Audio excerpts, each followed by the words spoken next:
ఓం అవిద్యానామంతస్థిమిరమిహిరద్వీపనగరీ జడానాం చైతన్యస్తబకమకరందశ్రుతిఝరీ దరిద్రాణాం చింతామణిగుణనికా జన్మజలధౌ నిమగ్నానాం దంష్ట్రామురరిపువరాహస్య భవతి శుక్లాంబరధరం విష్ణుం శశివర్ణం చతుర్భుజం ప్రసన్నవదనం ధ్యాయేత్ సర్వవిఘ్నోపశాంతయేత్. వందే గురుపదద్వంద్వమవాన్మనసగోచరం రక్తశుక్లప్రభామిశ్రమతర్క్యం త్రిపురం మహః. సానందమానందమనే వసంతం ఆనందకందం హతపాపబృందం వారాణసీనాథమనాథనాథం శ్రీవిశ్వనాథం శరణం ప్రపద్యే. విశ్వేశం మాధవం ఢుంఢిం దండపాణించ భైరవం వందే కాశీగుహాం గంగాం భవానీం మణికర్ణికాం. హర నమః పార్వతీపతయే. హర హర మహాదేవ శంభో శంకర. శివశర్మ సప్త మోక్షపురములను చూడాలి అనేటటువంటి ఉద్దేశ్యంతో కాంచీపురం చూసిన తర్వాత అత్యంత పవిత్రమైనటువంటి స్థలం, సప్తమోక్షపురములలో కూడా ఆనందదాయకమైనటువంటి పురం ద్వారకకు చేరుకున్నాడు. ద్వారకా నగరాన్ని కృష్ణుడు పునర్నిర్మాణం చేశాడు ద్వాపరయుగంలో. కానీ ఈ నగరం ఎప్పుడూ ఉంది. సముద్రంలో నిజానికి రైవతుడు అనేటటువంటి ఒక మనువు, మనకి చతుర్దశ మనువులు, 14 మంది మనువులు. మొట్టమొదటి మనువు స్వయంభువ మనువు, రెండవ మనువు పేరు స్వారోచిష మనువు, మూడవ మనువు ఉత్తమ మనువు, నాలుగవ మనువు పేరు తామస మనువు, ఐదవ మనువు పేరు రైవతుడు, ఆరవ మనువు పేరు చాక్షసుడు, ఏడవ మనువు పేరు వైవస్వత మనువు. ఈ వైవస్వత మనువు ఈ మనువు పరిపాలనలో ప్రస్తుతం మనం ఉన్నామన్నమాట. మనం సంకల్పం చేసుకున్నప్పుడు రోజు వైవస్వత మన్వంతరే అని చెప్పుకుంటూ ఉంటాం. ఇప్పుడు మనం 7వ మనువు పరిపాలనలో మనం ఉన్నాం. తర్వాత వచ్చేటటువంటి వాళ్ళు సావర్ణులు వస్తారు. ఇంకా మిగతా 7గురును ఇప్పటిదాకా వచ్చిన వాళ్ళలో స్వయంభువ, స్వారోచిష, ఉత్తమ, తామస, రైవత, చాక్షుష, వైవస్వత మనువులు 7గురు. ఈ తర్వాత వచ్చేటటువంటి మనువులు అందరూ కూడా వాళ్ళకి చివర సావర్ణి అని వస్తూ ఉంటుంది. వాళ్ళు ఎవరు అంటే సూర్య సావర్ణి, దక్ష సావర్ణి, బ్రహ్మ సావర్ణి, ధర్మ సావర్ణి, అలాగే భద్ర సావర్ణి లేదా రుద్ర సావర్ణి, దేవ సావర్ణి, ఇంద్ర సావర్ణి అని 7గురు సావర్ణులు వస్తారు. సరే, ఇప్పుడు ఈ రైవత అనేటటువంటి మనువు 5వ మనువు. ఆ మనువు ఒకానొకప్పుడు కుశస్థలి అనేటటువంటి పేరుతో ఈ ద్వారకా నగరాన్ని నిర్మాణం చేశాడు. ఆయన ఆ రైవత మనువు నిర్మాణం చేసినటువంటి ఆ కుశస్థలి పురాన్నే ద్వారక అని అంటారు. ఆ మనువు కాలంలోనే ఈ నగరం అంతా కూడా ఆ మనువు నిర్మాణం చేశాడు. ఆ మనువు కాలంలోనే ఆ నగరం అంతా కూడా విధ్వంసం అయిపోయి సముద్రంలో కలిసిపోయింది. ఈ నగరానికి సంబంధించినటువంటి కుప్పకూలిపోయినటువంటి గోడలు, పాతకాల భవనాలు, పాడుబడినటువంటి నూతులు, ఈ శిథిలాలు మిగిలిపోయాయి.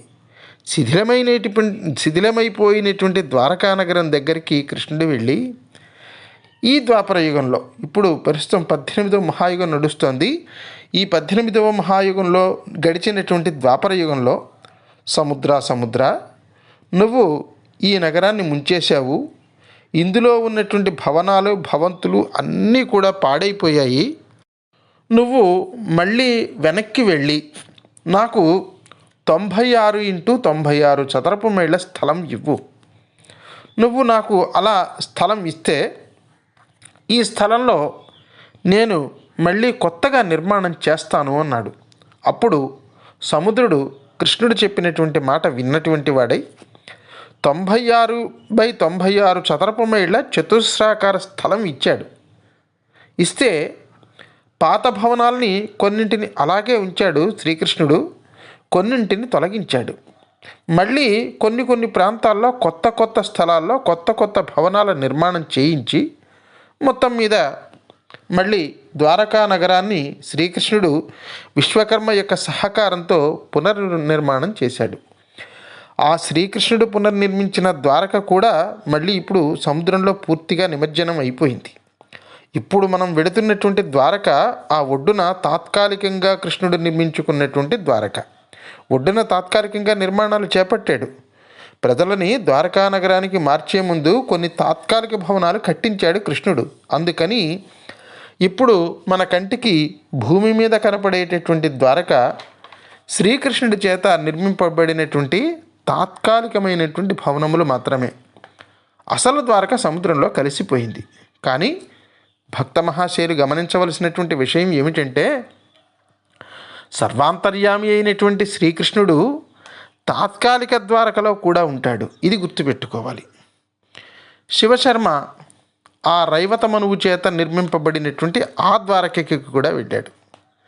ద్వారకలో ఎవరైనా చనిపోతే సన్యాసులు కానీ అక్కడ స్థిర నివాసం ఉండేటటువంటి వాళ్ళు కానీ చనిపోతే వాళ్ళకి దహన సంస్కారాలు చెయ్యరు. జాగ్రత్తగా గమనించండి. వాళ్ళ మెడకి ఒక తాడు కట్టి ఆ తాడు రెండవ చివర ఒక బండరాయి కట్టి సముద్రంలో వేసేస్తారు. సముద్రంలో అలా 1 సంవత్సరం పాటు ఈ శవం ఉన్న తర్వాత పైనున్నటువంటి చర్మం ఇవన్నీ కూడా పోతాయి. ఆ లోపల ఉన్నటువంటి అస్థిపంజరం, ఆ ఎముకల గూడు, ఆ ఎముకలలోంచి శంఖాలు బయటికి వస్తాయి. అది అక్కడ ఉన్నటువంటి ప్రత్యేకత, ద్వారకా సముద్రానికి ఉన్నటువంటి ప్రత్యేకత. అందుకే ద్వారకా నగరంలో చనిపోయినటువంటి వాడికి దహన సంస్కారాలు చేయకుండా వాడి మెడకి ఒక తాడు కట్టి రెండవ చివర ఆ తాడుకి ఒక బండరాయి కట్టి ఆ సముద్రంలో వేస్తారు. అయితే అలా వేసినటువంటి ఆ శవాల వలన ఆ సముద్రానికి ఏదైనా దుర్వాసన వస్తుందా అంటే ఈ శవాల వలన ఏమాత్రం దుర్వాసన రాదు. శవాల్లోని ఉన్నటువంటి ఎముకలు కూడా పాడవవు. పైపెచ్చు ఆ ఎముకల నుంచి శంఖాలు వస్తాయి బయటికి. ఎముకల్లోంచి శంఖాలు పుట్టేటటువంటి ఆ సముద్రం ద్వారక దగ్గర ఉన్నటువంటి సముద్రం. దాన్ని నిజానికి పశ్చిమ సముద్రం అనేవారు. ఇప్పుడు ముస్లింలు ఉండేటటువంటి అరేబియన్ దేశాలు ఆ సముద్రం దాటి ఉన్నాయి కాబట్టి దాన్ని అరేబియా సముద్రం అంటున్నారు. కానీ దానికి నిజానికి పశ్చిమ సముద్రం అని మన వాళ్ళు పిలిచేవారు. ఆ పశ్చిమ సముద్రం ద్వారకలో ఉన్నది. పరమ పవిత్రమైనటువంటి సముద్రం ద్వారక దగ్గర ఉన్నటువంటి సముద్రం.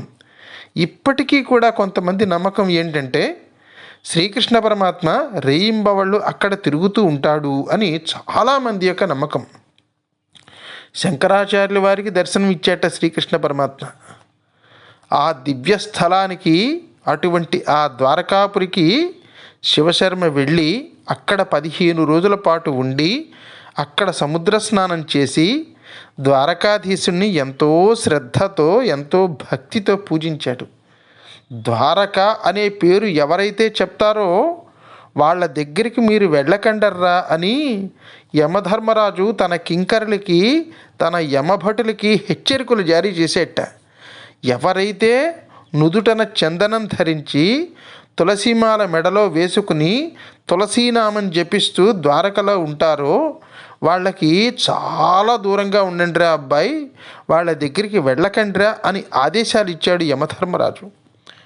అటువంటి ద్వారకలో తన తీర్థవిధులన్నీ నిర్వర్తించిన తర్వాత అక్కడ నుంచి మన శివశర్మ బయలుదేరి ఇంకా అప్పటికి ఇది ద్వారకకి చేరుకునేసరికి 6 మోక్షపురాలని చూసేశాడు. 7 మోక్షపురములలో ఈ 6వ మోక్షపురమైనటువంటి ద్వారకని కూడా ఆయన దర్శించుకున్న తర్వాత 6 మోక్షపురాలు నేను దర్శించేశాను.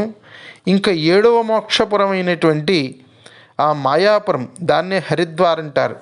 ఆ హరిద్వార్ కూడా చూసి మాయాపురాన్ని కూడా చూసి అక్కడ కూడా నిర్వర్తించవలసినటువంటి విధులన్నీ కూడా నిర్వర్తించి మళ్ళీ నేను కాశీక్షేత్రానికి చేరుకుంటాను అని మనసులో అనుకున్నటువంటి వాడై ఆ ద్వారక నుంచి మాయాపురానికి బయలుదేరాడు అనేటటువంటి ఘట్టం దగ్గర ఈరోజు కథాభాగాన్ని ముగించుకుందాం భక్త మహాశైలారా.